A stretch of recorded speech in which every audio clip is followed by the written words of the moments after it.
मेरे ऐसे ऐसे वीडियोज़ है जो हमारी हनीमून के, हमारे पर्सनल ऐसे ऐसे वीडियोज़ है जो आदिल ने अपने स्नैपचैट से किसी और को भेजे हैं। आप समझ रहे हो, आदिल के अकाउंट से बहुत सारे वीडियो ऐसे गए हैं और सामने वाला बंदा मुझे धमकी दे रहा है। आपने सुना, वो देखा था कि अगर तुम चुप नहीं रही, आदिल के बारे में बार बार वीडियो के बारे में पूछा तो मैं तुम्हारे सारे वीडियो वायरल कर दूंगा।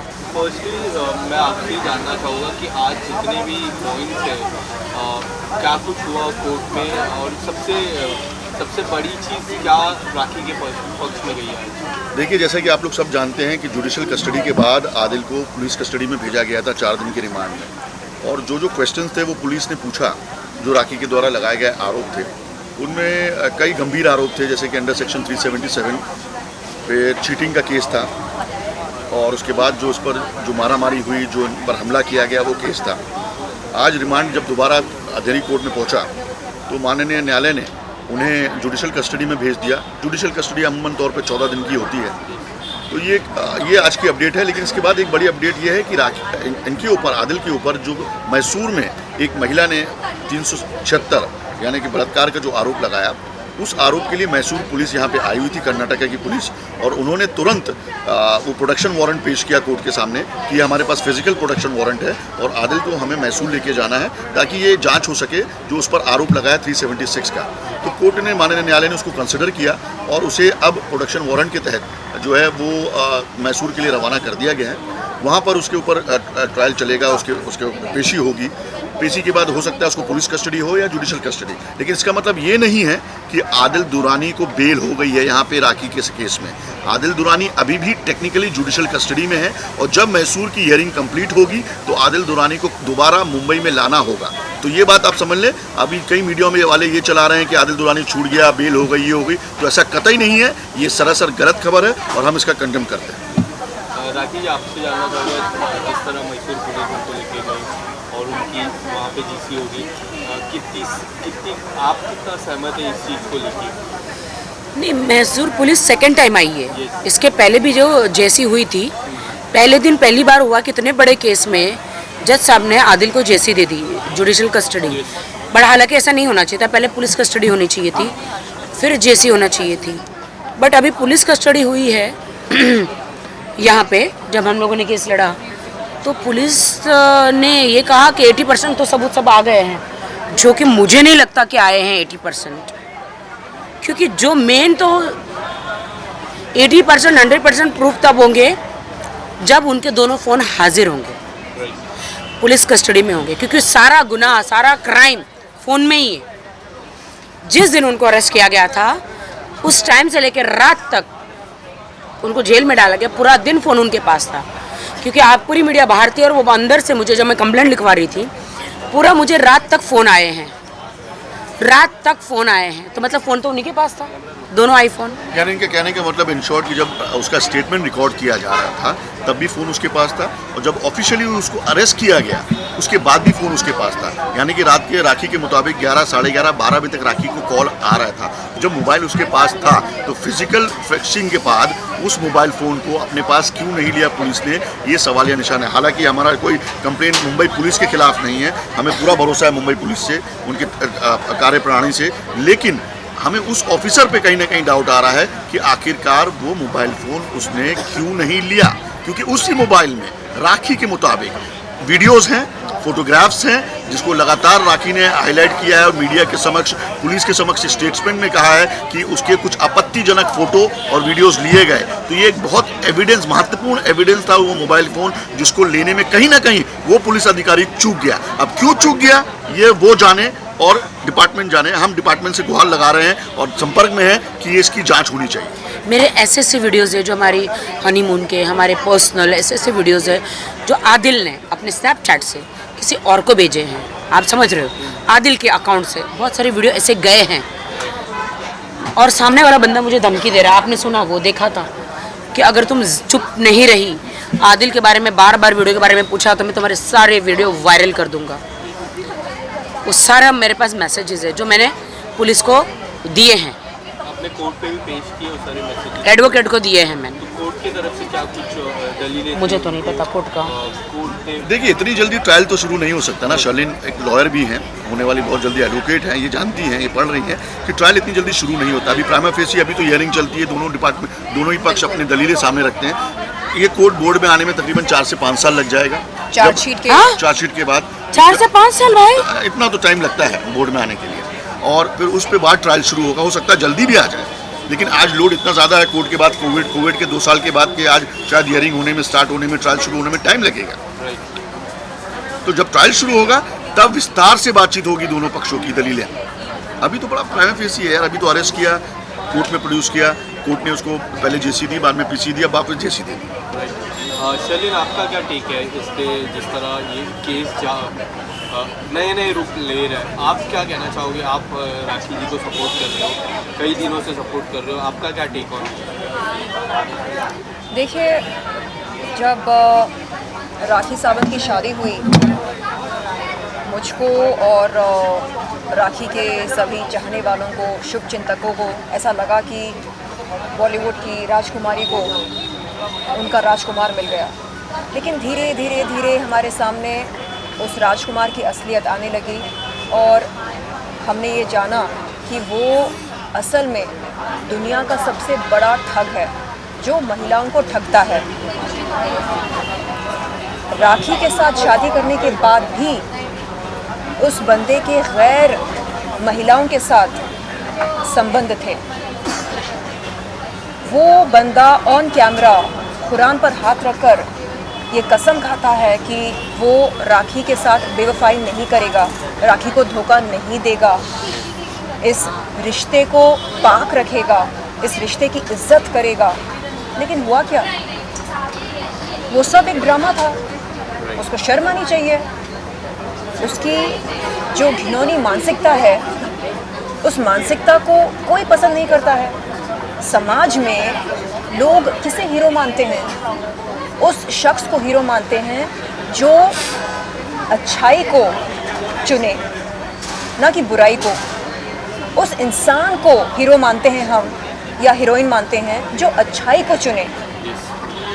और आज हम देख रहे हैं कि कैसे राखी अपनी ज़िंदगी में एक हीरोइन के तौर पर उभर कर आ रही है। अगर वो कमज़ोर होती तो मेरे ख़्याल से अभी तक उसने कोई गलत कदम उठा लिया होता। हमने देखा है कि कैसे सबरमती नदी में एक मुस्लिम महिला ने अपनी जान दे दी थी, क्योंकि उसके शौहर ने उसके साथ गलत किया, एक गैर महिला के साथ संबंध बनाकर। आम तौर पर इस देश की पीड़ित महिलाएं जब उनके साथ इंसाफ नहीं होता है, दुष्कर्म होते हैं, तब वो हिम्मत हार जाती हैं। लेकिन यहाँ पर हम देख रहे हैं कि राखी सावंत सुबह शाम रात दिन डट कर इंसाफ की गुहार लगा रही हैं। कभी वो पुलिस थाने जाती हैं, कभी न्यायालय जाती हैं। हाँ, वो हाथ पे हाथ रखकर अपनी किस्मत को नहीं कोस रही हैं, हाय क्या हो गया, अब मैं क्या करूं। नहीं, उनको पता है कि ये देश संविधान के अनुसार चलता है। वो समझ रही हैं कि कानून की क्या प्रक्रिया है, और उस हिसाब से वो चल रही हैं। तो ऐसे में मुझे लगता है हम सबको उन्हें शाबाशी देनी चाहिए, हौसला अफजाई करनी चाहिए उनकी, और हम सब तहे दिल से उनके साथ हैं। ना सिर्फ मैं, ना सिर्फ वाहिद भाई, बल्कि मीडिया के तमाम लोग हैं, इस देश के तमाम लोग हैं। मैं जब मार्केट जाती हूँ, मुझे लोग पहचानते हैं और पूछते हैं कि अरे क्या हो रहा है राखी की ज़िंदगी में, अभी तो आपकी दोस्ती हो गई ना उनके साथ। यानी लोगों को उत्सुकता है ये जानने के लिए कि क्या राखी को इंसाफ मिलेगा, आज नहीं तो कल इंसाफ मिलेगा या नहीं मिलेगा। इन्होंने जो अपने पैसे गंवाए हैं, 1 करोड़ 60 लाख रुपए तकरीबन, वो पैसे वापस मिलेंगे इनको। और ये जो शादी हुई है, इस शादी का क्या होगा? क्या आदिल इनसे माफ़ी मांगेगा? क्या वापस आएगा इनके पास? क्या ये शादी टूट जाएगी? क्या डिवोर्स हो जाएगा? क्या होगा? डिवोर्स नहीं होगा बेबी। मैं तो तलाक उसको कभी नहीं दूंगी, मैं तो कभी नहीं दूंगी। आप माफ़ कर देंगे उन्हें? माफ़ नहीं करूँगी। आज एक स्टेटमेंट माफ नहीं आया करूंगी। उसके वकील का। उसके वकील ने कोर्ट के बाहर ये स्टेटमेंट दिया कि राखी सावंत बार बार पुलिस स्टेशन जाके आदिल के साथ कॉम्प्रोमाइज़ की बात कर रही हैं, सेटलमेंट की बात कर रही हैं। हम उस खबर का कंटेम्प्ट करते हैं। मैंने और भी चैनल्स के इंटरव्यू में कहा कि ये सच्चाई नहीं है। राखी पुलिस स्टेशन अपनी इन्वेस्टिगेशन के लिए जाती थी। आपको पूरा अधिकार है पता करने का कि क्या हो रहा है क्या नहीं हो रहा। शर्लिन आप जानती हैं अच्छी तरीके से। अगर आप जाके स्टेटमेंट दे रही हैं और कोई आदिल को लेके उसके कैबिन में आता है और आदिल उनसे बात करता है और उसके द्वारा वकीलों के द्वारा राखी को फ़ोन करके ये कहा गया कि आओ आदिल मिलना चाहता है, राखी ने डिनाई किया है बार बार। अब राखी अगर अपने अपडेट लेने के लिए पुलिस स्टेशन जा रही हैं और वो आदिल दुरानी वहाँ पे आ रहा है और बातचीत हो रही है तो ये सेटलमेंट की बात कहाँ से हो जाएगी। राखी आज एक आइडल है तमाम लड़कियों के लिए जो आज इस त्रासदी से गुजर रही हैं, जो इस दुविधा से गुजर रही हैं। क्या राखी सावंत कॉम्प्रोमाइज़ करेंगी? ऐसा सवाल पूछना ही नहीं चाहिए। वो वकील को ऐसा आरोप लगाना ही नहीं चाहिए बेबुनियाद। अगर उसको लगाना ही था तो माननीय न्यायालय के सामने लगा था। मीडिया के सामने ट्रायल करके क्या फ़ायदा है इस चीज़ का। अगर मैं अपने अक्यूज़ के पास जा रहा हूँ तो ये न्यायालय को आप बताइए ना कि साहब देखिए आके बार बार ये हमारे अक्यूज़ को हमारे क्लाइंट को ये आके प्रेशर कर रही हैं। आप बाहर मीडिया में क्यों आ रहे हैं? आपके पास कोई मुद्दा नहीं है, आपको चमकने का शौक है तो बिल्कुल चमकिए। आपको अपनी दलीलें देखिए, अपने बिल बढ़ाने का शौक है तो बिल्कुल बढ़ाइए, कोई प्रॉब्लम नहीं है। लेकिन आरोप लगाने से पहले सबूत लाइए। राखी के पास सबूत है, रिकॉर्डिंग है उन ऑडियोज़ की जो उनके द्वारा किए गए फ़ोन की। आदिल दुरानी मिलना चाहता है, राखी कह रही है कि मैं नहीं मिल सकती। बोले नहीं एक बार मिल लीजिए। राखी कहती मैं कैसे आऊँ ऑथर रोड? बोले नहीं आप सिर्फ आधार कार्ड भेज दीजिए और मिलाने का इंतजाम मैं कर लूँगा। क्यों ऐसे गलत आरोप लगाना गलत है। राखी जी ये आरोप किस तरह मतलब उनके वकील ये कह रहे हैं कि सब कुछ आदिल को फंसाने की चाल है, फ्रेमिंग है। मैं अपने पति को क्यों फंसाऊंगी? मैं उनको बेइंतहा चाहती हूँ, बहुत प्यार करती हूँ। अपने शौहर को प्यार करना कोई गुनाह नहीं है। और मैंने 8 महीने से मैं जुलझी हूँ, मैंने सब सहा है। तो उनके वकील के पास कुछ है नहीं बोलने के लिए, इसलिए ये सारे इल्ज़ाम मुझ पर लगा रहे हैं बगैर सबूत के। क्या 10 दिन ऐसी जेल में रह जाएगा इंसान बगैर एनी प्रूफ के? इतने महान हस्ती है, जब तक इन्होंने प्रूफ नहीं देखे तो ये कैसे काम करेंगे? मेरा साथ कैसे देंगे? बड़े बड़े एडवोकेट बगैर एनी प्रूफ आपको एक के। एग्जांपल देता हूँ। शर्लिन चोपड़ा, राखी सावंत 36 का आंकड़ा था। 36 भी नहीं, मैं 72 का आंकड़ा बोलूँगा। 72 का आंकड़ा था। आज शर्लिन चोपड़ा राखी के साथ क्यों खड़ी है? क्योंकि शर्लिन को भी वही दिखाया गया जो पुलिस को दिखाया गया। तो औरत हो या मर्द, कोई भी वो वीडियो देख के, वो मैसेजेस देख के डेफिनेटली राखी के साथ खड़ा होगा। शर्लिन भी इसीलिए खड़ी हुई है। शर्लिन एम आई राइट? बिल्कुल, मैंने वो वीडियोस देखे हैं, बहुत ही अभद्र हैं, आपत्तिजनक हैं और किसी भी शौहर को अपनी पत्नी के इस किस्म के वीडियोस वायरल नहीं करने चाहिए, साझा नहीं करनी चाहिए किसी के साथ भी, ना अपने दोस्तों के साथ, ना किसी पब्लिक प्लेटफॉर्म पर जाकर। अगर आप ये सब कर रहे हैं तो ये जो रिश्ता है शादी का, इसकी क्या अहमियत रह जाएगी? कुछ नहीं। तो वो जो कस्में आपने खाए थे इनकी हिफाजत करने की, हाँ, मुझे अभी भी यकीन नहीं हो रहा कि मेरा हस्बैंड मेरे वीडियो बना के कैसे भेज सकता है। मुझे अभी भी यकीन नहीं हो रहा है, रियली कैसे हो सकता है ऐसा? राखी जी, आपको इसी दौरान जब मैं लास्ट एक हफ्ते की मैं बात करूँ, 2 बार आपकी ईयरिंग हुई है।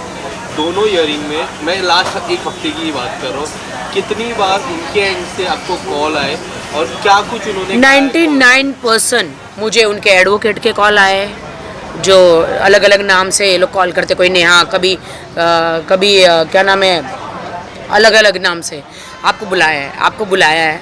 और मैं सोची कहीं कोई रंग नंबर तो नहीं कर रहा, लेकिन नहीं, वो जो मेरी बातें आदिल से हुई है वो सामने से रिपीट करते हैं। वो जिस नाम से मुझे पुकारते हैं, मुझे आदिल पापूड़ी नाम से पुकारते हैं, पापूड़ी। तो फिर मैं सोची कि हाँ फिर ये आदिल का मैसेज है, तो वो रिकॉर्डिंग मेरे पास है। उन्होंने बोला कि आपको लिटरली बुलाया वहाँ पे, कपड़े लेकर, ये लेकर, वो लेकर, थोड़े पैसे भी चाहिए, मदद कर दो।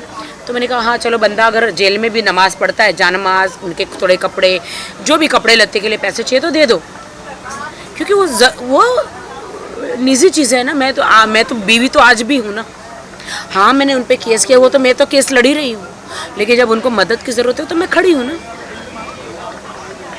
और इसी दौरान अभी अब मैसूर जाएंगे, 22 को जा रही मॉर्निंग।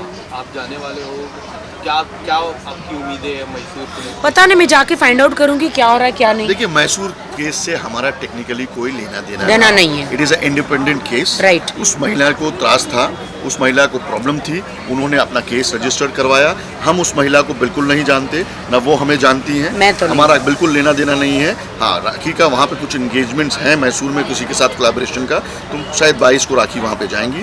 लेकिन मैसूर के केस के बारे में हम ज़्यादा आपको डिटेल नहीं दे सकते। वो मैसूर की पुलिस, कर्नाटका पुलिस और वो जो महिला जिसने आरोप लगाया है वही दे पाएंगे। क्या आप वो लेडी से मिलना चाहोगे? मैं डेफिनेटली मिलना चाहूँगी उससे, एक बार मिल लेती हूँ, क्या सच्चाई है वो देख लेती हूँ। वैसे उस लेडी ने मुझे सब भेज दिया है, मेरे पास सारे प्रूफ है, बट वो अपना प्रूफ अपने कोर्ट में पेश करे। मैं मेरा केस लड़ रही हूँ, वो अपना केस लड़े। वैसे उसने मुझे लिटरली सारे, मैंने आपको भी मैसेज दिखाए कि उसने कहा कि he was cheating on me, he was cheating on you, he didn't told me. English जानती हूँ, हिंदी तो आती नहीं है उसे, कि मैं तुमसे निकाह करूँगा, तुमसे शादी करूँगा और Bangalore. I think that the matter is sub judice now. I think we should not discuss that Okay. matter right now. The matter is already in the court and Adil on the way to the court.